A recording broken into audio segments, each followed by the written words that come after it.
You intellectually know it's over. You know the relationship's hurting you, but every time you try to leave, your body like physically pulls you back. It feels like an addiction because biologically it is one. And if you're judging yourself for going back, stop. You aren't weak.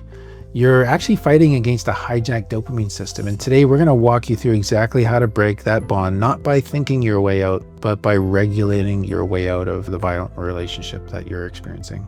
And then near the end, we're going to share the specific difference between like gray rocking and structured contact, because sometimes like full no contact just isn't an option, and you need to know which tool to use. So just to put some context around this, our last video was about trauma bonds and betrayal, but today we're back to looking at trauma bonds in the context of abusive or violent relationships, not in the context of betrayal. And I also want to add a qualifier that we're not offering a complete safety plan here or a complete escape plan. Those are super vital, super essential. We're big believers in those. And this is not that, but this, maybe just consider this like an addendum or a little adjunct to that, as we're only focused on this moment of like, okay, you're about to leave or you have left the dangerous relationship, you're safe. How do we break the trauma bond that is urging you or just almost compelling you that says you want to go back? That's what we're trying to just zoom in on, that one little part of this. I think the first thing to establish here is that a trauma bond is like a neurological attachment. It's not a romantic one. So it forms through intermittent reinforcement. Right. And we use that analogy of a slot machine. So if a slot machine paid out every time, you might get bored of that eventually. If it never paid out, you'd walk away from it. But because it pays out sometimes and you can't really tell when, your brain, when it does pay out, your brain floods with dopamine when you get that win. Yeah. And then abusive relationships work the same way. So there's the cycle of abuse, right? The idealization, and then the devaluation, and then the discard. Yeah. I've never heard it put that way before. I've heard like honeymoon phase. Yeah. And then the walking on eggshells. Yeah. That's more common. Yeah. So the other way to describe it, as Verlynda's pointing out, is like if there's like a calm or honeymoon stage where everything's going well, it's super rosy. And then there's a tension building or walking on eggshell stage. And then there's explosions and violence. Yeah. And then rationalizing, justifying, and love bombing. It probably depends a little bit on like the differences between those, like how much narcissism is at play in the abuser in terms of like what that feels like. But that last stage of like where there's the rationalization, justifying of what happened, and then love bombing, that registers as a return to safety in a person's body and their nervous system. Because it feels safe again. And so paradoxically now, the person causing you the pain becomes the only person who can stop it. That's the trap to this. And that's where like the hook gets set with messing with your nervous system in all of this super difficult cycle that happens. Yeah. And then it becomes really hard to explain to friends who just say like, why don't you just leave? So I want you to visualize like a massive canyon. And on your side, like the ground is literally on fire, and that's the abuse.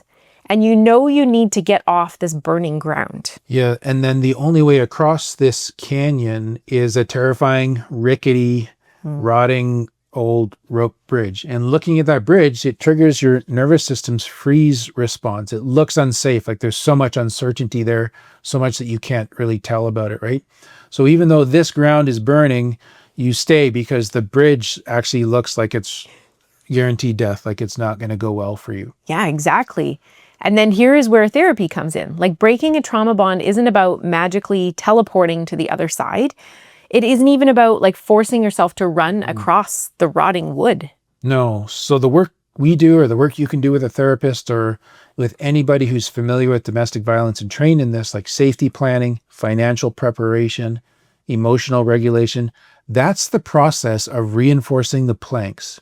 It's the process of putting up handrails on this bridge, of fixing the rot and making the bridge together look sturdy enough so that your nervous system says, okay, I am ready. It's okay for me now to take the first step. That's the goal. That process. Yeah. We don't judge you for not crossing a broken bridge. We help you build a better one. Like working with a healthy therapist, they'll always give you the choice. The therapist doesn't become the bridge. Yeah. Right? Just the guide to help you rebuild. Yeah.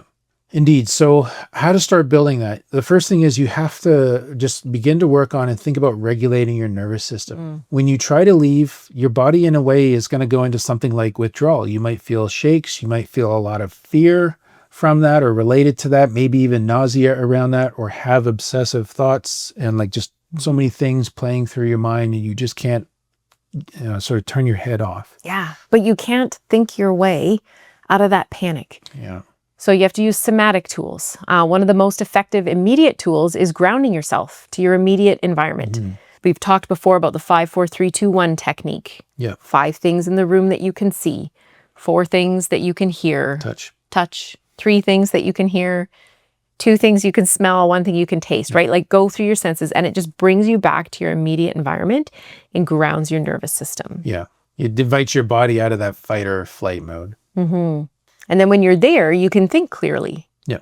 Because when we're in panic and our prefrontal cortex is offline, it's really hard to think clearly. It's hard to build a bridge. Yeah. Another tool is shaking. Like it sounds strange, but literally like shaking your hands and limbs. Like you've probably seen people jiggle their legs, but this is all like discharging adrenaline buildup from a trigger.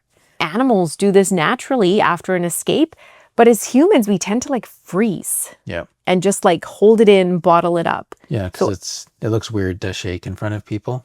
Yeah, but actually like shaking it out makes a difference. But as we mentioned in the beginning, like we need to talk about contact. So ideally, in a trauma bond situation, no contact is the fastest way to kind of detox the brain. But if you have kids, shared assets or a lease, things like that, like it might be impossible just to go no contact. Yeah, for sure. It can be confusing to try to figure out how to navigate this. Like, should you be friends to try to keep the peace? And yet having a relationship kind of keeps the trauma bond alive. But we're just sort of grappling now with this scenario where like until kids are adults, have grown up to be adults, or until maybe divorce details are finalized or separation of assets is finalized, there's often like some connection that is sustained that still happens between you and the abusive partner, right? And what would be ideal is if that connection that has to be sustained through that period of time after you've left is not trauma bonded in its nature. And that's kind of what we're thinking about right now. So here are a couple options to think about that. They're pretty similar. You might choose one or the other or some combination of it. There's no better or worse here. But yeah, there is the gray rock method and then structured contact. So talk to us about gray rock, Verlynda. So gray rock is basically exactly what it sounds like. You become as uninteresting as a rock. Short answers, monotone voice, no emotion, as little interaction as possible. Like you're trying to cut off the narcissistic supply of reaction that they're looking for. But sometimes gray rock can actually escalate an abuser because they feel ignored or like that and then get more reactive. And that's where structured contact can come in, is a little bit different. So it's businesslike, it's polite, but there's still a distance to it so that you're holding space and not getting sucked back into a cycle. Like think of it like interacting with a boring coworker. You communicate only about the logistics, the kids' school, schedules, the bills. If they try and bait you into an emotional fight, you just pivot back to the logistics. Yeah. The what. Yes. And the difference between those two is like intense. So gray rock is defensive, trying to become invisible. Structured contact is more like managerial. You're just managing the necessary interactions without letting them access your inner world. And like I said, you might need some combination of these two approaches to find what works for you. Yeah. And while you're in this post-trauma bonded phase, where you still need to be in contact, you want to have some healthy people in your corner. Therapist is great. If not, like 1 or 2 people who know what healthy, safe relationships look like. And this small team will help you stay grounded in reality. They can help act as sounding boards to know if you're responding from a place of trauma or strength, from a grounded in reality place, or from like a triggered, activated nervous system. Yeah. And that new experience of groundedness from healthy others will help you to internalize also a new sense of relating to others and help you develop or restore a new, reliable intuition and wisdom. And with that, you'll know and be able to more confidently navigate the world, because what you've been through has probably eroded a lot of that confidence. But again, having that back and beginning to trust that internal wisdom to alert you if someone is unsafe, that can be such a new and refreshing place to begin to navigate life from. Yes. And it's great when those alerts come from a place of health rather than from triggers. So breaking a trauma bond is like a process of uncoupling. It takes time for the neurochemistry to normalize, to balance out again. But you don't have to stay on the burning side of the canyon forever.